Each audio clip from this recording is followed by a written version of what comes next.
Hello বন্ধুরা, আজ আমি তোমাদের কাছে নতুন একটা রেসিপি নিয়ে এসেছি। আজ আমি গুড়ের পরোটা করে তোমাদেরকে দেখাবো।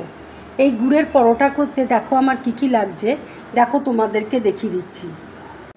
এখানে দেখো ময়দা নিয়েছি, এখানে দেখো নারকেল গুঁড়ো রয়েছে, গুড় আছে আর ঘি আছে। ময়দার মধ্যে দেখো আমি নুন দিয়ে দিচ্ছি। এবার ময়ানের জন্য দেখো আমি ঘি দিয়ে দিচ্ছি। এবার দেখো অল্প অল্প করে জল দিয়ে আমি মেখে নিচ্ছি। ময়দাটা দেখো মাখা হয়ে গেছে, খুব সফট হয়েছে দেখো ময়দাটা। কড়াইয়ে দেখো 1 চামচ আমি ঘি দিয়ে দিচ্ছি। ঘিটা দেখো মেল্ট হয়ে গেছে, এবার আমি নারকেলটা দিয়ে দিচ্ছি।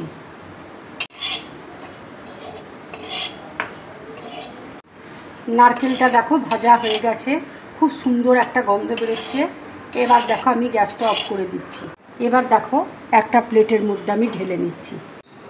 নারকেলটা দেখো হালকা গরম আছে, এবার আমি গুড় দিয়ে দেখো মেখে নিচ্ছি।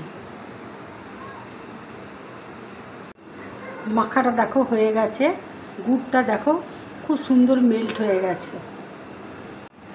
এবার দেখো আমি লেচি কেটে নিচ্ছি। দেখো আমি এইরকম সাইজের পরোটাগুলো তৈরি করছি। এবার দেখো আমি পুরটা এর মধ্যে ভরে দেবো।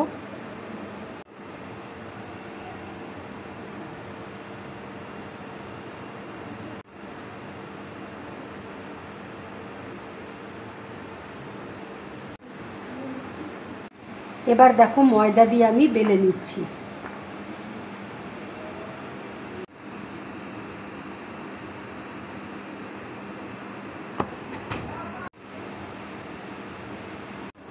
দেখো বেলাটা হয়ে গেছে, এবার আমি তাওয়ার মধ্যে দেখো দিয়ে দিচ্ছি।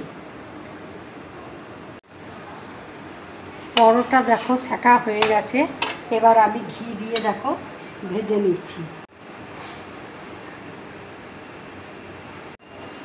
আমি দেখো এখানে ঘি দিয়ে ভাজছি, তোমরা ইচ্ছে করলে সাদা তেলে ভাজতে পারো। ঘি দিয়ে ভাজলে কিন্তু খেতে খুব স্বাদ হয়। পরোটা দেখো আমার ভাজা হয়ে গেছে, এবার একটা প্লেটের মধ্যে তুলে নিচ্ছি। আর একটা দেখো ভেজে নিচ্ছি।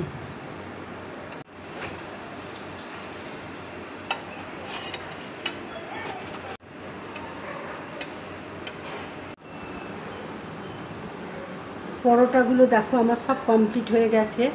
বন্ধুরা, আমার এই রেসিপিটা যদি তোমাদের ভালো লাগে তাহলে লাইক করবে, শেয়ার করবে আর ড্রিম ব্লগ চ্যানেলটাকে সাবস্ক্রাইব করবে। তোমরা বেশি করে কমেন্টস করবে, তাহলে আমার খুব ভালো লাগবে। নমস্কার।